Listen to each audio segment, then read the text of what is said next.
welcome to the Oral Apothecary Podcast, authentic chat about medicines, pharmacy and healthcare in the UK. Pharmacists Jamie, Gimmo and STC take on topical and controversial stories but keep it edgy yet light-hearted. Podcasts share their career-defining drug, song and book and also share their joyful patient stories. Welcome to the Oral Apothecary Podcast. My name is Jamie Hayes. For this, the final episode of Series 7, we're joined by Dr Margaret McCartney. Margaret is a general practitioner from Glasgow and a senior clinical lecturer at the University of St Andrews. We will welcome Margaret in a moment as she shares a drug for our formulary, her career anthem, and recommends a book for the Oral Apothecary Library.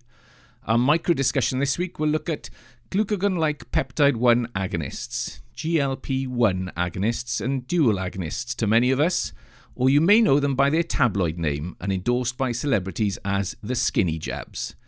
And for background, we're using an episode of Inside Health from the BBC. Inside Health is a BBC series that looks to demystify health issues, separating fact from fiction and bringing clarity to conflicting health advice. It's almost like a sister podcast to the Oral Apothecary. But first, let me welcome my two fellow apothecaries. STC is in Bournemouth and Gimmo is in Cardiff. Evening. Evening. How are you doing? Not much from me tonight. It's been a while since we last spoke, haven't we? And you've both been jet setting without me. So I'm guessing you want to mention that. Well, it is 5 weeks when this podcast goes out, it'll be 5 weeks, which is the longest time we have ever been between episodes. So if you're an avid listener, I'm sorry about that. And should we tell them the other big news about episode 7.8 and why it's going to be special? Go on. It's going to be the last episode in this series. We've had to make cuts. So we've gone from 10 episodes to 8. So this will be the last episode in this series. But yeah, we did have a good time at the European Association of Hospital Pharmacy, didn't we, Jamie? Copenhagen. Why don't you tell the listeners what happened? What did happen? Oral Apothecary alumni were there. Jonathan Underhill was there, sort of running the show a little bit. Dr. Lucy Pollock was there. We couldn't get in to see Lucy's workshops, could we? Because they were standing room only. So that was great. But we did get to see Tommy Whitelaw close the Congress on Friday morning with his patient-centered care story about his mum, which I've seen a few times. But it was not a dry eye in the house. I think it's fair to say he brought the house down. He actually got Jamie, myself, Jonathan, and some of the glitterati from the organisation up singing to Raw with his video. Thankfully, the words were on the bottom of the screen, so we were able to sing that out, weren't we? Belt that one out. We don't talk about it, Steve. Oh, don't we? We don't talk about it. I've already done that. The best thing was when, this is genuinely true, there was a session that Jamie and I went to about social media, and we arrived late, so we had to sit down the front because it was packed. And unbeknownst to us, the lady who's actually doing the session starts talking about the information pollution in the world. And she said, what we need is positive influences. And up comes on the slide, the Oral Apothecary Podcast. So apparently we are positive influence, as is Jonathan Underhill with his excellent podcast, Talking Meds as well. So that was quite fun, wasn't it, James? Funny, I mean. It was. And so along the same themes, the keynote that we really liked as well was from a colleague in Denmark from the Digital Democracy Centre, Associate Professor Dr. Lena Frischlich, I think. And she talked about between distrust, delusion and deception, navigating the challenges of disinformation in healthcare. And she brought up a slide for us. FLICK, typical techniques of science denial. Fake experts, logical fallacies, impossible expectations, cherry picking, and conspiracy theories. So FLICK. Very good. I'm sure we might come on to some of these in a moment. I think we might, yeah. A quick shout out early in the pod. Look, we're in Clinical Pharmacy Congress, live show in London, May the 9th and 10th as well. Listen, it'd be lovely to see you there. Let's move on. Our great pleasure to welcome Dr. Margaret McCartney. As I mentioned, Margaret's a practicing general practitioner and a senior clinical lecturer in general practice at the University of St Andrews. Her interests include evidence-based medicine, conflicts of interest, screening, risk bias, and public communication about healthcare. She's an award-winning writer and broadcaster, has written a few books about evidence in healthcare for the lay public, and has been a columnist for the FT and the British Medical Journal. Welcome to the podcast, Margaret. Thank you for having me. So, Margaret, I mentioned it's pub-based CPD. Would we bump into you in a pub, or would it be a pub, a coffee shop, After a cycle ride, where would it be? Spa. Well, definitely not a spa. Actually, I would really love to have an evidence-based spa because I love the whole idea. I love like lying around, massages, like just generally languishing in the heat. I really like it. What puts me off is people starting to tell me that my chakras are being cleansed, you know. So I want an evidence-based spa that I can just go in and people will say, this smells nice and it feels nice. Just enjoy yourself. I will pay a lot of money to that person so I can truly relax and not have to worry about any pseudoscience along the way. My son just sent me a link actually because he's massively into his fitness and recovery from training, and 4 times a week in a sauna for 20 minutes. There's apparently really good evidence for that in terms of blood pressure and various other things. So there you go. That you can cite my son on that, 20-year-old from You have to be Cardiff. careful with the words really good evidence now. Okay? Yeah. Well, my son, yeah. Yeah, I think I'd like to see that data. Yeah, that's what I said.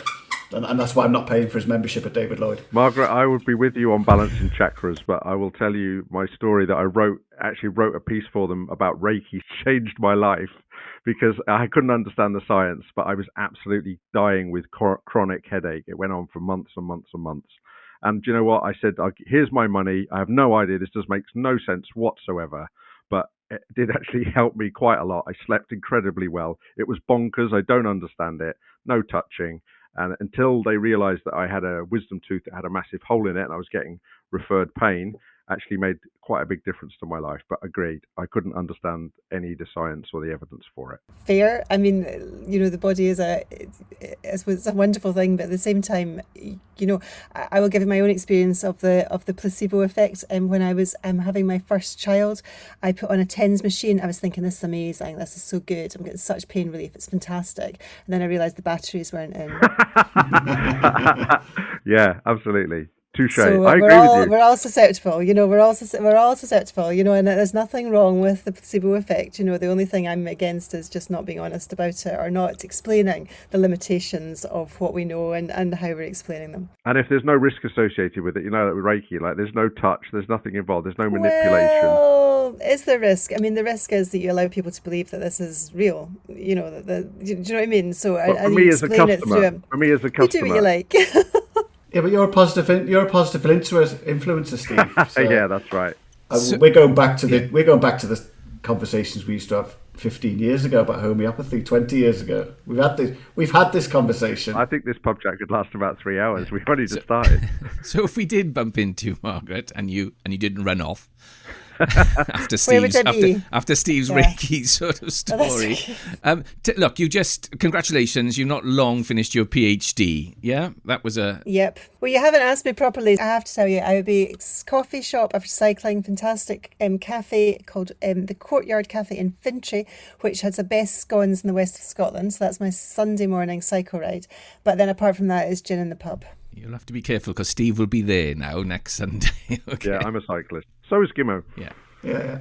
Very good, very good. So if we came to the coffee shop and shared a scone with you, and we said, "Oh, your PhD, what's going on there?" How would you describe it to us? Yeah. So my PhD is about conflicts of interest in healthcare. So I spent a long time campaigning for transparency, thinking that transparency was a key to everything, and I still think about that. But at the end of my PhD, I don't think that transparency is enough. I think that transparency can only be one part in a big system, because the point of transparency is to try and stop conflicts of interest harming patients. And at the moment, I don't think we've got a huge amount of evidence that our attempts at transparency are doing that. Wow, that was succinct. Yeah. Well, I mean, I joked before, didn't I, about us talking about homeopathy 10, 15 years ago, but we were also sort of involved in the no free pen sort of movement. Yeah, same here. And the, you know, I still get pilloried for stopping reps taking GPs for curry and things like this, but it was all part of the same picture, wasn't it? And the picture then was just trying to get people to even declare a conflict of interest, or even realise they had a conflict of interest. I think was the thing then. So, I mean, I completely agree with you. I don't think it's a good idea for doctors to be fraternising with the pharmaceutical industry on any level. You know, so I think that you're completely correct. And there's lots of evidence that says that these small gifts even change behaviours for the worse. So no hesitation. I don't think we should be doing stuff from pharma. I don't think we should be getting gifts from them, getting education, getting travel. My problem is that if you make things transparent, what it does is it's a fig leaf for many people who think, well, I've made the declaration, therefore I'm fine. My declaration is managed. managed, on I go. And I think that actually all that's happened is you've said, here's my declaration. In fact, there is some early evidence from the US that says that patients may look at a doctor's conflicts of interest statement and either think, oh, they're fantastic, they work for so many companies, or think they've been honest, I should trust them more. So actually, do we have evidence that making things more transparent reduce conflicts of interest? I'm worried that we don't, and therefore I think we need far better ways to stop conflicts harming patients. So I'm not arguing against transparency, I'm basically saying it's not enough, it's nowhere near enough. So transparency is the first part, but that's not enough, and therefore we need to do more. That's essentially what you're saying. Well, we need to do better. Better, okay, yeah.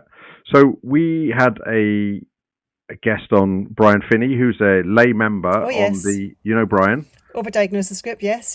I invited Brian in. So there you go. When I co-founded so it's 10 years now. So myself and Julian Treadwell, we co-founded the group, and Brian had responded to something that I'd written in the FT. So I'd had coffee with them, and then I'd said, I think you should come and join this group. So there you go. That's how I know Brian. Excellent. So Jamie and I are both on that group, sometimes dip our toe. So we had Brian on, and one of his points was that he thinks that, he's talking about GPs and we were talking about statins, but he said he thinks that practitioners should explain that they're getting paid via QOF to offer them a statin. What's your view on that? Oh, totally. I mean, I've written extensively about how I think QOF was just appalling. It was just monetizing. I mean, it's just crazy. We should be paid. Well, we could argue about any ethical ways to pay GPs as partners, but to pay for making decisions that have been predetermined is just nuts.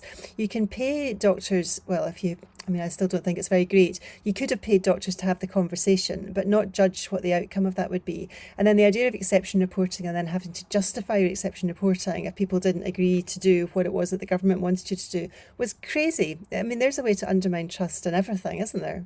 Am I right in thinking, do you have QOF in Scotland, Quality Outcome Framework, for the non-health professional listener? No. So the quality and outcomes framework was basically tick boxing. So, you would get, so if you were a GP on the kind of in the peaks of QOF, you could be paid for asking someone whether or not they smoked, even if they'd just been bereaved or something awful had happened to them. That's the thing that was being judged as a quality of your care, was whether or not you asked a completely or how obese are you? Do you want help with that? So your pay was, what the government judged as quality was nothing to do with what quality actually is or was. So, Margaret, I've read your PhD. Okay. Congratulations. Yeah, thank you. This is your Viva coming up now. Yeah, I've read your PhD. Everything, by the way. The only other PhD I've read like it, Margaret, is another one I picked up, and I thought, this is great. This is readable. It's great. And the other one I read was a case study of the winning ethos and organisational culture of the All Blacks, 1950 to 2010, and that's by a Bay of Plenty committee man who was Thomas Johnson, who's doing his PhD. So yours is in the same realm of readability as that, Margaret, because I picked it up, and it was good. Your positional statement that you mentioned that you were there for the lunches as a junior doctor. That was part of the culture, wasn't it, of practice?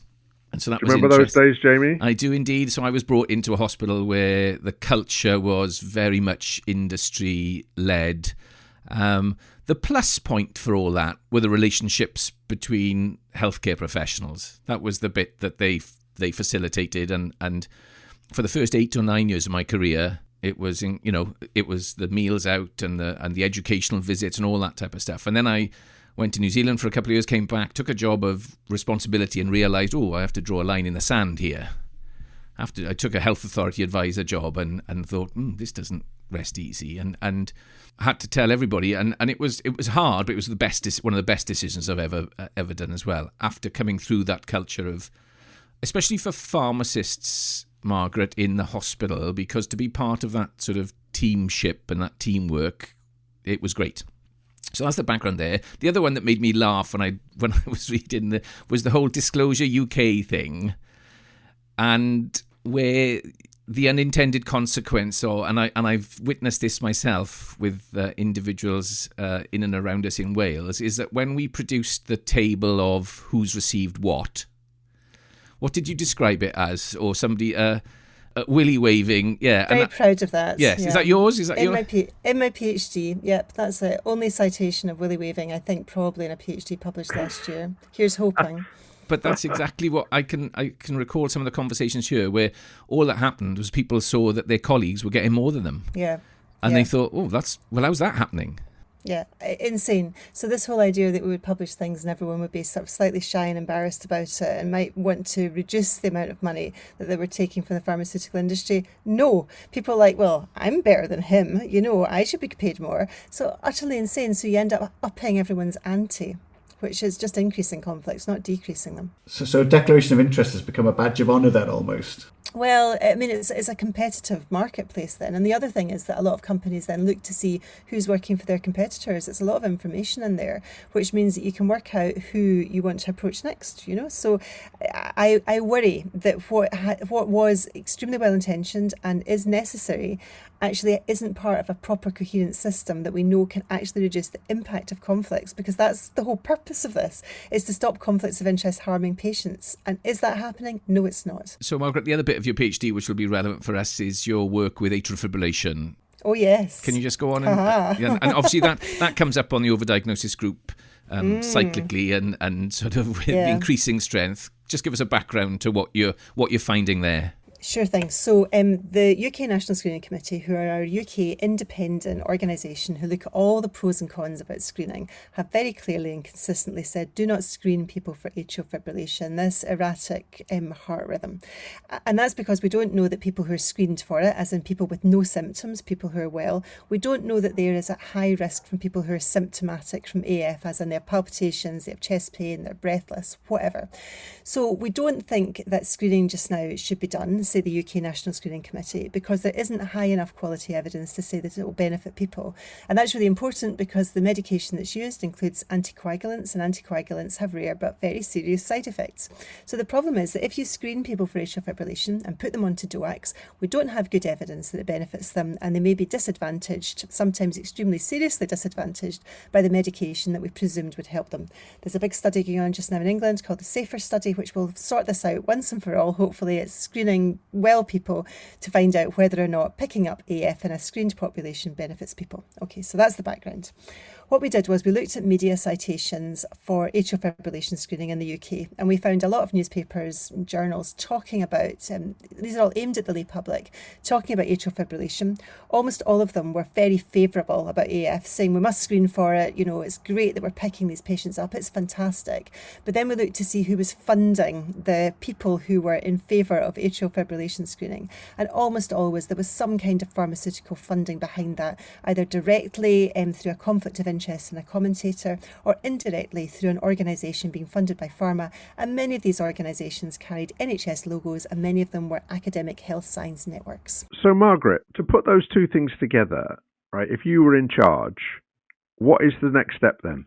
How do we do what it is that you think that we, and I'm agreeing with you, by the way, but so beyond transparency, what should we be doing better to try to reduce conflicts causing harm to patients? If you were in charge, stop the conflicts, what, completely? So nobody who's done anything to do, who's received any money, any research money, can take part in any form of guideline, or is that what you're saying?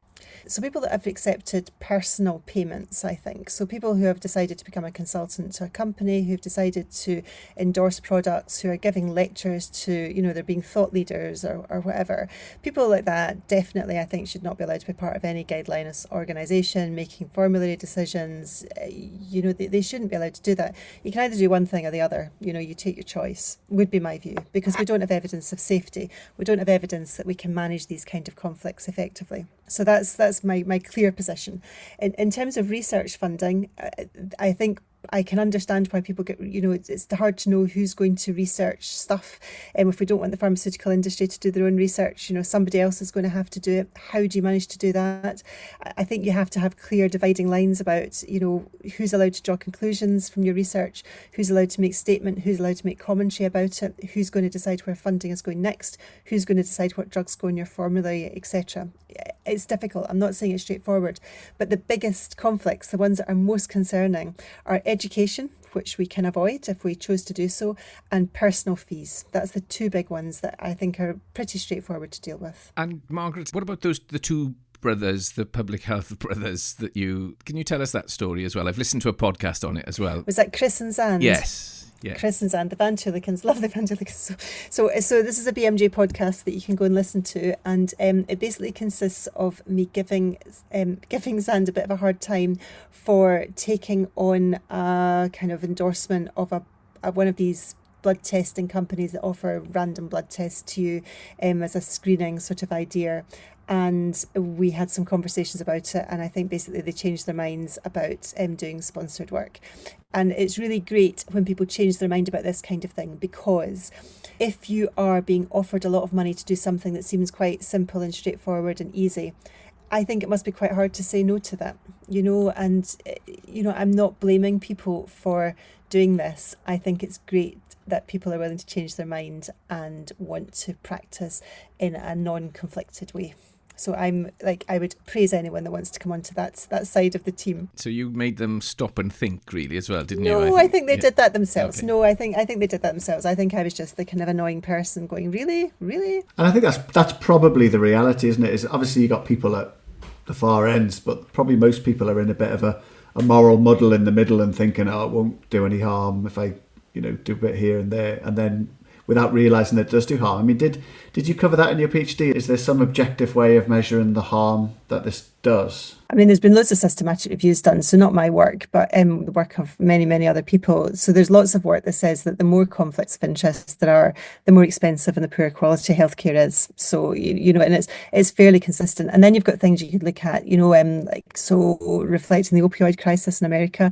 If you look at guidelines where people were recommending opiates, the more conflicts of interest held by panel members, the more opiates are being prescribed at lower doses for non-malignant pain, etc., etc. So it permeates its way through, it filters its way through into so many things. And like you say, probably a lot of the time we don't really think about what we're doing, and there's, again, lots of evidence that doctors think that other doctors are conflicted when they take gifts from pharma. But they are not conflicted, somehow they're able to magic themselves all out of it. So we're bad at this kind of thing, which is why we need strong structures to help us navigate our human biases and cognitive errors and make a system that's far safer for everyone. I mean, the opiate stuff should have been an end to it, really, shouldn't it? I mean, but it's just so not. Clear. It's so clear cut there. Sorry, Steve. Yeah. No, it's fine. I was just going to say, if we take Inside Health that you are the resident GP on, Margaret, even if you look at the episode that we're going to talk about in a minute, of course you have other people on there who've got very long conflicts of interest, haven't you? Yeah. Yes. Yes. Yours is very clear. You have no conflicts of interest. But I suppose, and I'm only playing devil's advocate, right? Because I do agree with you.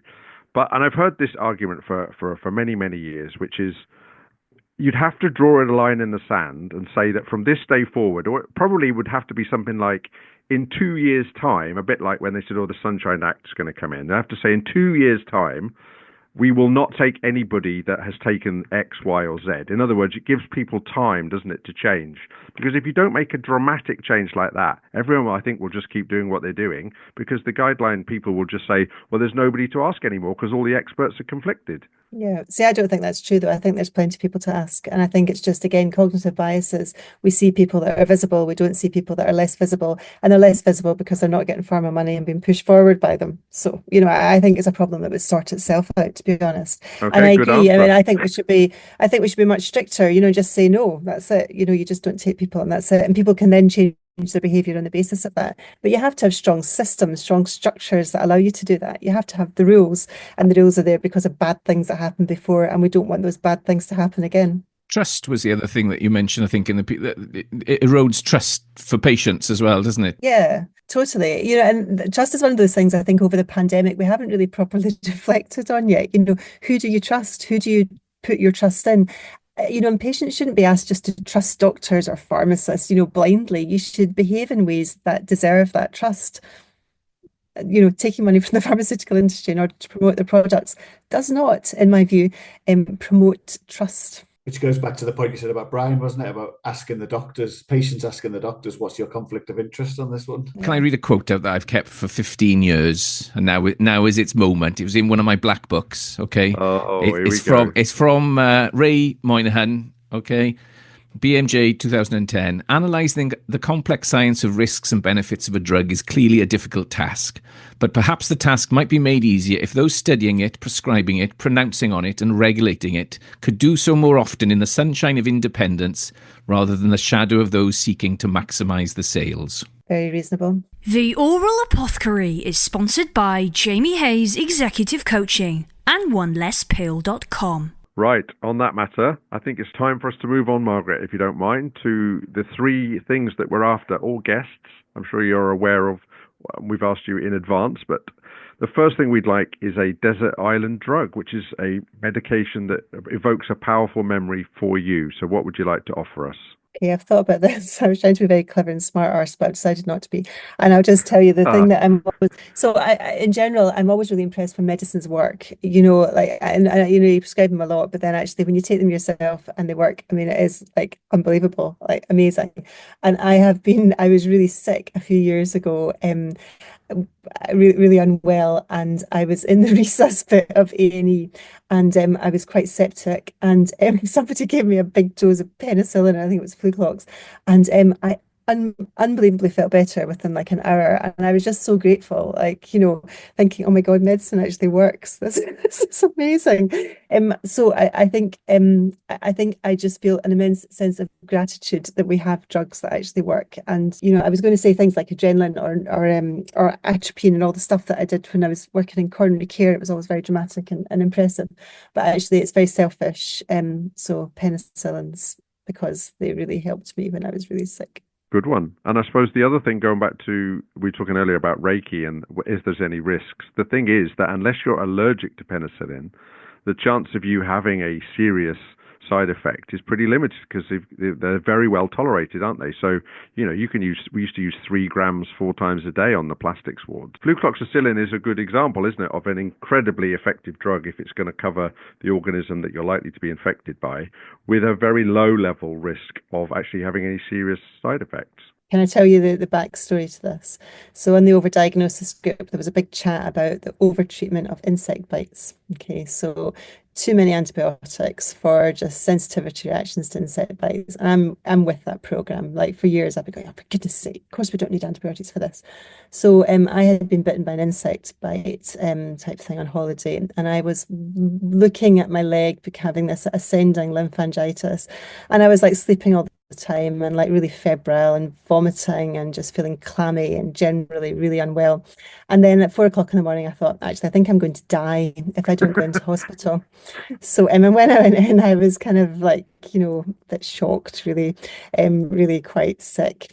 And yes, and it was completely my own cognitive bias of thinking, I don't really, surely I'm not that person that needs antibiotics. I don't want to be that person that's had antibiotics for an insect bite. So my unbelievably poor clinical judgment and insight, I'm afraid to say, made me more unwell than I needed to be. So that should have been your declaration of interest, isn't it? Is that you've got one to go in the other way? Yeah, quite a useless doctor, I think, would be the other way. Well, I think we've all done it as pharmacists. I talk to my friends who are GPs. We're always the last. Our kids always suffer from earaches and temperatures much more than other kids because we you don't want an antibiotic for this. I've been preaching against it for the last 2 years. You can't have one. Yeah, I'm not going to discuss my errors with my children. That'd be going too far. Okay, very good. Well, flucloxacillin we'll take in the oral apothecary formulary. Thank you for that. We've had a couple of antibiotics previously, including James McCormack, of course, who's been on the oral apothecary from the overdiagnosis group. He went for gentamicin. So the second thing that we're after is a career anthem for the Oral Apothecary Spotify playlist, which, yes, Margaret, it really is on Spotify. So what would you like to offer us? Verdi's Requiem. Okay, straight out there. Any reasons? I've thought about this just because it's like just brilliant. It's just superb, and you can play it really, really loud in your car when you're doing house calls, and it feels very empowering. Okay, straight in there. Do you only listen to classical music, or do you like other forms of music too? Oh no, and I'm doing a Charlie XCX season just now on my watt bike. Okay. But yeah, no, I like everything. Well, that's not true. I like many things. Well, the Oral Apothecary Spotify playlist is also very, very eclectic. Lots of classical, jazz, pop, rock, country, you name it, reggae, we've had it all. Okay, so it's just a great tune for you. It's an uplifting tune. It's not uplifting. It's just so like magnificent. Like it's kind of More than ethereal. uplifting. Oh no, it's brilliant. It's brilliant. So I sang it in a choir a few years ago, and I couldn't sleep afterwards. I had the absolute jitters because it was one of the most transcendent experiences of my life. It was incredible. Like it was like such a rush. You know, it was just can't explain it. It was fantastic. Do you think there's any evidence for getting in an ice bath to bring down your adrenaline after such a feat? I don't know. I haven't done a systematic review. Have you? No, but I know that a lot of rock stars say that they go in an ice bath afterwards because the adrenaline rush is so great that, like you said, they can't sleep or they turn to other things, illicit and otherwise. So I've heard some old rockers saying that they now go straight into an ice bath. Interesting. I mean, you could do a trial, couldn't you? I don't know who would give you ethics approval for that versus, whatever other illicit substances might be done. But yeah, no, but I love that high, so I'm quite happy to stay up very late with it. Right. Excellent. Well, Verdi's Requiem is definitely in the Oral Apothecary playlist. And the third thing then is something for the Oral Apothecary Library. So what book would you like to recommend for the listener and why? Okay, so I'm going to recommend you a really great book, which is dead easy to read, and it is available freely online, and it's called Testing Treatments. Okay. And it's written by Ian Chalmers, who's one of my great heroes, and some of his colleagues. And it's just basically about the history of medicine and why we need to do fair tests on our various interventions, because if we don't, we maim, kill, and harm people. I've read it. I haven't read one for a while. I've read that. Yeah, because that was when I keep going back to when we were doing all the sort of no free pen and the homeopathy stuff. Was that the one that was around that time? It was quite a popular. It was quite a one that people were quoting a lot of the time, wasn't it? Yeah, it's really good. It's just a really good, straightforward talk through why we need to do better and what happened when we didn't. And it's really straightforward, easy to read. You can pick it up, put it down, freely available online. It's a great text, and I think it's one of those things that you can easily recommend to anyone working in healthcare, and they'll get something from it. It's like that, How to Read a Paper and those sorts of books by Trish Greenhalgh, those sort of seminal texts that everyone should have a look at, is it? I don't know. Maybe, yeah. I mean, yeah. So Testing Treatments is my favourite. Okay, sounds like a good one. Testing Treatments by Ian Chalmers and others. I just Googled it while you were speaking. Yeah, he's a hero of mine. Very good. Very good. Thank you very much. Should we move on to the micro discussion? So first time we've had a piece of audio for our micro discussion. So it was Inside Health 2 years ago, March 2023. Inside Health looking at NHS weight loss drugs, broadcast on the 8th of March 2023, and Margaret was part of that program. And so just to bring us up to speed, and we'll start the discussion off, I just took a snapshot of where we are with the media on these. So lessons for NHS from the land of Ozempic. Drug dealers branch out to sell Ozempic with cocaine. Ozempic putting squeeze on Slim Fast. The return of Skinny. 1 in 5 people would use obesity drugs if they were free. And so I think most of these are from the Times and the Guardian people, but it's definitely attracting even more column inches than it was 2 years ago. What's your current thoughts on the GLP-1 market, Margaret? It's interesting because it's all a bit of a mess, really, isn't it? The whole reason, first of all, why there's such a demand for these drugs, that we've got this massively obesogenic environment that seems to be kind of lacking political interest in trying to sort out and make a bit better for our citizens. So, you really need a really strong public health in this environment, and we don't have it. So that's the first thing, why there is such demand and such a need. Certainly these drugs are, a lot of people feel that they really help them, but of course we know that when people stop using them, most of the weight will go back on again. So these are kind of, I think, going to be seen as lifelong drugs for many people. And then, of course, we've got the inequity then. So if you want to argue that, the people that are most at risk should be the people that are first to get these, of course, that's inverted, and I think these drugs are going to end up being drugs of poorer people. Rather than richer people who can afford all the extra stuff that that protects you from an obesogenic environment. And it's going to be poor people that end up made poorer because they're spending a fortune on these drugs. And of course, then we've got the ethics of how they're sold and whether they're being sold fairly and safely. and whether we are just creating a kind of cash cow for the industry that's making them. But at the same time, these are obviously useful drugs for many people. One quick question, Margaret. If you've never listened to the podcast before, you'll know that I have a big thing about pronunciation. So can I just say, I don't know if it was anything to do with you, but I loved the fact that you, on the program, everybody correctly called it semaglutide because it's on the second syllable, but I'm sure you know that. No, not at all. There you not go, you've learned something. That is the British Pharmacopoeia standard, so it's dapagliflozin, semaglutide. Okay, well, I'm sure I get all of these things wrong all the time, so I'm never good. But you know, somebody said to me years ago, because I often pronounce things wrongly, and I often have to do it several times, and then I get anxious and a bit paranoid that I'm going to do it wrong. And someone said to me years ago, never worry if you pronounce something wrong, because it inevitably meant that you learned it from reading rather than hearing it. There we go. We'll use that one next time Steve brings it up, as he always does. Yeah. It is just for fun. I mean, I do bring that up. I mean, I'm not that anal, but the point is I am. But I just find it's funny because, you know, there has to be a way, doesn't there? There has to be a preferred way for, and it does get a bit out of hand. But anyway, that was just an aside. So well done to the BBC and for doing it properly. No, it was a great program, and by coincidence, I was having a conversation with someone in work. A few people at work with our public health team, and so we've got healthy eating team, and there's a couple of people in there who are really trying to take a systems-based approach to this, but just really struggling because it's not that people aren't interested, it's just too complicated, and it's much easier, isn't it, to just focus on how we're going to fund. So in our health board, we're in an area that's got higher than average obesity, and it's a poorer sort of part of Wales. So 130,000 people, I think, would be eligible for treatment under the current NICE guidance or something like that, because it's just, it's quite a low bar to get it, isn't it? And so they were saying when they go out and do this systems thinking, say you take a valley town and walk up it and look at all the shops that you come across, you can't get fresh food.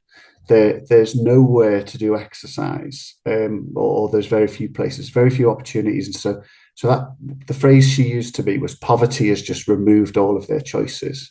And so when they're trying to take a systems-based approach, it's actually, unfortunately, about investing money into infrastructure, and just no one's prepared to do that. Yet we know, don't we, that if you take a value-based healthcare approach, if you look at the cost of the system, that investment in infrastructure will actually have a better long-term benefit. I just reflected on that conversation really that I had, because that's the answer. But we're actually, as a health board, focused on how on earth are we going to fund 130,000 doses of which we're not a year. Yeah. It's awful. It is awful, because you're absolutely right. You've got a budget, and how do you spend that? And sometimes it's not within your gift. And I suppose I get really annoyed and upset when people start to put things like the management of obesity into a medical basket, because actually we should be talking about prevention, and that's not the medical basket, and it belongs to budgets that people would rather be doing other things with. But it's a kind of lie if we say that now primary care is in charge of sorting out obesity. We can't. It's a mad thing to think about. We can help with some bits sometimes, but we should be thinking about prevention. So I totally agree with you. We need real public health, doing all these really structural core things that are kind of in many ways boring, but actually, I always think of it as your foundation garments. These are your big knickers, and if you don't have them right, everything else is going to look wrong. It's not going to work properly. So if we just stick with the public health thing before maybe we go back into the drugs themselves, what can we learn from smoking, in relation to how we've actually managed, we've really shifted the bar, haven't we, in relation to smoking? Totally.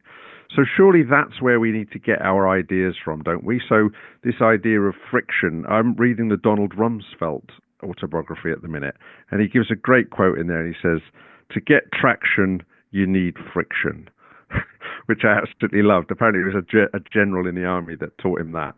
But we have done a massive amount, whether it's about putting up the price of the taxing, banning the advertising, all those no-go areas where you're not allowed to smoke. Surely that's the way that we need to go about this in kind of an extreme way. Because as you say, it's just, as you've said, it's just such an obesogenic world in which we live, isn't it? It's not the fault of those people who, as you say, whether they're in poverty and they can't afford better food and everything's full of salt and everything's full of sugar,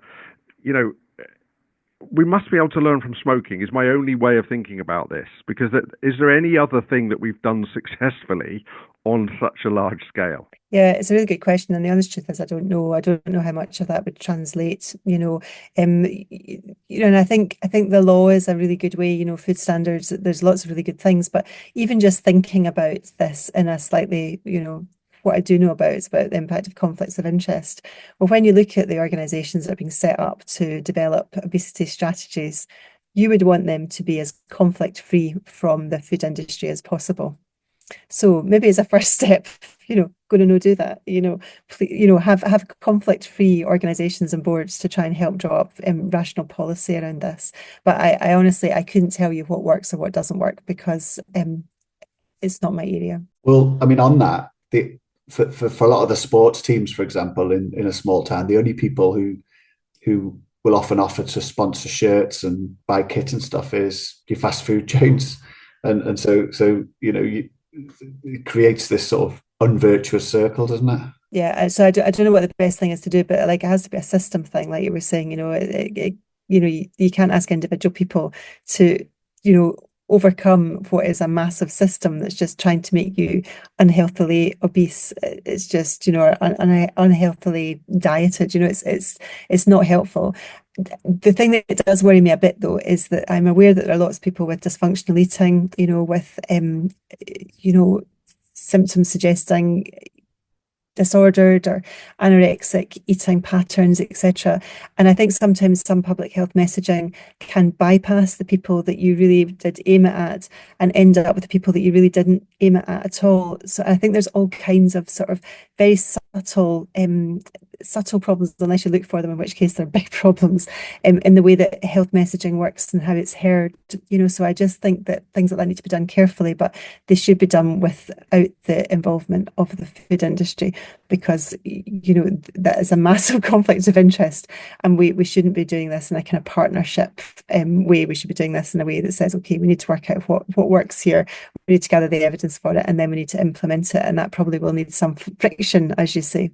And the other thing on this, I mean, to go back to the drug issue is, and you touched on it in the Inside Health, but I think it's become more apparent now, there's the issue of it being available on the NHS, where hopefully it'll be prescribed alongside a proper weight management sort of program with the right support. But actually, a lot, if not the majority of people, are going to be getting this privately, either legally still through online pharmacies, or really easy to get it illegally as well. And I can't think of an example where we've had that happen before, and I think that's going to be a massive issue, isn't it? Well, I definitely think that there's a big issue with single issue clinics in general. No matter what their specialist interest is, in general, that there's a lot of stuff. There's a paper that I was involved in writing called Delicate Diagnoses. It was in the BJGP, and we looked at things that are real diagnoses, but what happens to the management of them often depends on what's going around circumferentially of that condition. And private single issue clinics, I think, drive a lot of problems. Sometimes, not all of them. There's lots of ethical people out there, but equally, I think that sometimes if the system is set up to deliver a thing, that's what the system will deliver, whether or not it's the thing that's the most appropriate thing. And we don't have, I think if you're working privately and you're seeing someone remotely and you don't have any access to their medical record, and you don't have any access to seeing that person in the room with you, and you don't really know what else is going on, I think that's, risky. I certainly wouldn't do it as a risk adverse professional, but it happens all the time. And equally, the NHS is not designed to be running in tandem with private organisations. We don't have a good way of filing this information in the notes. If people need changes to other things because of it, there's a kind of hybrid where we're kind of, taking some responsibility, but obviously not for prescribing. And yet we're seeing this being done. So, do we have a responsibility in some way? I mean, we're certainly not prescribing it, but there's a kind of fuzzy edge there that I think is very hard to navigate for patients. And as I say, the NHS wasn't designed to do this. It's messy and it's dangerous. I don't know if you watched the recent Dispatches programme on Channel 4 about skinny jabs. And so it's the Wild West, and that's what they're describing. They're going undercover and finding whether it be pharmacists or doctors or nurses, providing treatments that we would all make our hair drop out to think that the what seems to be a very unprofessional way in which things have been prescribed for people who probably don't even meet the criteria in some cases. So it certainly is the Wild West, isn't it? And the editor-in-chief of the BMJ, I think his name is Dr. Kamara Abbasi, I thought was excellent on that program. And, he just kept saying, we need a sensible, grown-up plan. Because this is a very emotive subject, isn't it? It's like talking to people about expensive cancer treatments for your mother, okay, which cost, lots and lots of money and may only provide a small amount of life expectancy. Now, we are not in any doubt, are we, that these drugs are very effective at reducing weight, aren't they? But we also know that when you stop them, a large proportion in the studies actually are people who then went on to not being able to continue with them, put the weight back on. And the other thing, of course, that we always seem to forget is that even in those trials, there had to be a calorie deficit diet and there had to be 150 minutes a week of physical exercise. So this is where the pill for every ill is getting out of control, isn't it? Because people have got access to and are buying, and they are not following what happened in the clinical trial, and therefore we don't actually know what's going to happen in relation to any of that. And then we can go on to talk about, if you like, about the risks of side effects. But any thoughts on, did anyone else see that Dispatches program? No. I watched it on your say-so. It was excellent. It's one of those ones where, it's a quote from a retired GP, worked 30 years in Cardiff. He says, we can't, when it concerns our medicines, we can't, as patients, when we're patients, we can't help but add a flair to our medicine-taking behaviour.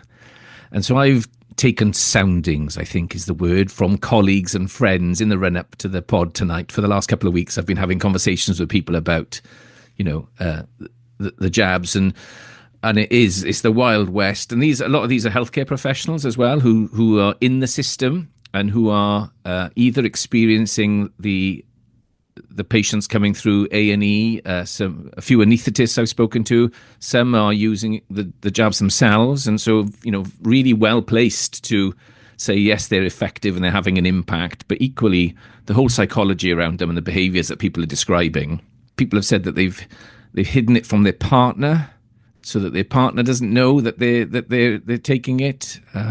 Incredible sort of stories that come out around the impact. One of my anaesthetist colleagues said she kept it in her basket online for a year, weighing up the pros and cons of, do I click this? Yeah, it took a year in the decision making to actually say, and then went to one of these online, an online pharmacy where you submit a couple of photos, and it is the Wild West. And that links with something that I'm not sure if you said it, Margaret, but someone in that Inside Health episode said it's because perhaps a link, isn't it, is how we treat blood pressure or something.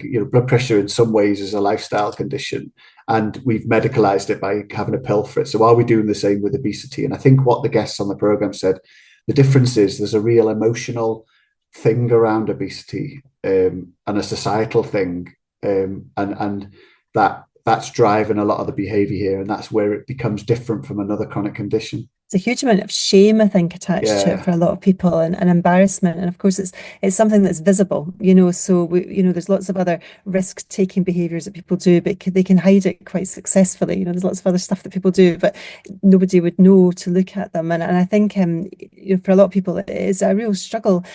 And equally, we kind of know that our interventions for obesity are not great apart from the GLP-1s. They're not brilliant in bariatric surgery and GLP-1s, and that's kind of it. For everything else, it's really, really difficult. So that's why prevention is so important. So the other end of that is why it's really important we look at it. And I'm just concerned that we've got two areas here of gain for the corporate commercial sector, one with getting people obese and then with treating the obesity, and it's all the poor people in the middle that are left with a condition that they would rather not have, and which makes life in many ways difficult for them and increases risks of lots of things, as you know, so people lose out. Can I just give a shout out to Professor Naveed Sattar, who was on that program with you? I had to double check, but he definitely said this, and if you listen to me on here recently, he said the NHS is a bit of a shit show at the minute. Did you gather that? It was on the BBC. I remember. I wondered how they let that go out. Yeah. So, yeah, I thought that was great. Loved that. As you know, I like to call it a situation. But the other thing, of course, is that, like Margaret, you were saying about, we've had loads of, and Gimmo, you were saying about clinics where you can only get these. I can go back to the 90s when, I remember getting involved in cases where people were buying basically amphetamines, fenfluramine and phentermine in appetite stimulant clinics. And look what happened to them. Let's look at Acomplia, the cannabis antagonist. That was removed because of neuropsychotic side effects. Reductil, that was also taken off the market due to increased cardiovascular risk. So whilst I'm not saying for 1 minute, because I prescribed these GLP-1s in diabetics over 10 years ago, so at least we can say we've got over 10 years worth of use in diabetic patients. But this is a whole new kettle of fish, isn't it? And I've read lots and I've listened to lots of episodes. Gosh, there isn't anybody that hasn't done a podcast on this. What your GP doesn't tell you, Freakonomics, and I've listened to all of them. But the thing I thought was the best thing I've heard so far was a guy called Dr. Robert Lustig, who's a pediatric endocrine consultant in the States. And he basically says he thinks about these drugs as with three different hats. He said, as a clinician, he says, I'm glad that we've got these because we need something in our armory to help people, and they definitely seem to work. He said, as a scientist, they definitely seem to work. But I'm worried about the muscle loss and the fat loss and that causing starvation. And what does that do? And that the starvation and sarcopenia, and does that increase the risk of mortality? And is it normal? What we're doing is creating supra levels of these drugs, which is not normal in endocrinology. So he worries about that as a scientist. And, these people who get gastroparesis where eventually they can't actually swallow, and these are the people who are, when they go for theatre, are then actually refluxing, aren't they, and getting aspiration. And he's saying, we don't know if that's reversible. And his third hat is his public health hat.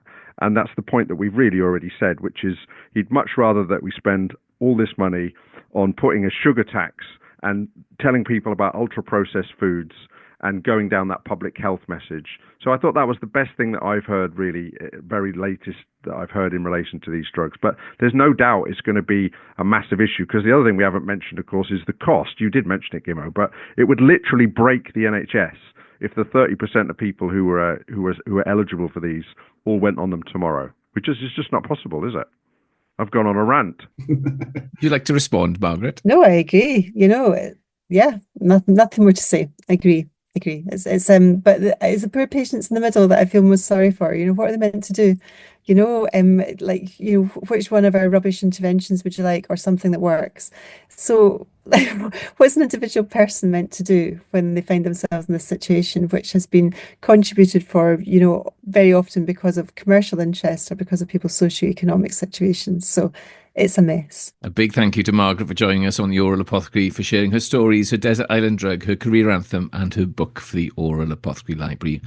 Well, that's it for Series 7. Thanks to all of you for downloading, listening, and recommending the Oral Apothecary. Thanks to the team behind the team, to Apothecaries 4 and 5, Claire Howard and Jonathan Underhill. And wherever you are in the world, your support is really appreciated. Once again, we know it's our guests, their stories and their experiences that you enjoy listening to. We do as well. And we soon realised, in Series 1, Episode 2, it's our guests that bring the class to proceedings. So a huge thank you to all of our guests for recording with us and for sharing their stories. They take time out of busy and sometimes chaotic lives to record with us, and we're enormously grateful. We will be back sometime later in the year.